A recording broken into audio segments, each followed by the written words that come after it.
Present. హల్లెలూయా. దేవుని వాక్యాన్ని వర్తమానములోనికి తెచ్చగలిగిన శక్తి పరిశుద్ధాత్మకు ఉంది. హల్లెలూయా, హల్లెలూయా.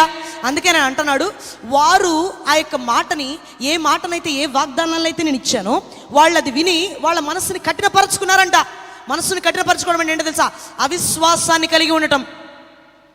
అయితే ఇప్పుడు మీరు నా మాట వింటున్నారు కాబట్టి నేడు మీరు మీ మనసుని కఠినపరచకుండా ఉండిన ఎడలా దేవుని యొక్క ప్రజలకు, 9వ వచనం, కాబట్టి దేవుని ప్రజలకు, నేను చదువుతున్నాలే, కాబట్టి దేవుని యొక్క ప్రజలకు విశ్రాంతి, దేవుని యొక్క ప్రజలకు విశ్రాంతి, పక్కన చెప్పు, దేవుని ప్రజలకు విశ్రాంతి నిలిచి ఉన్నది. హల్లెలూయా.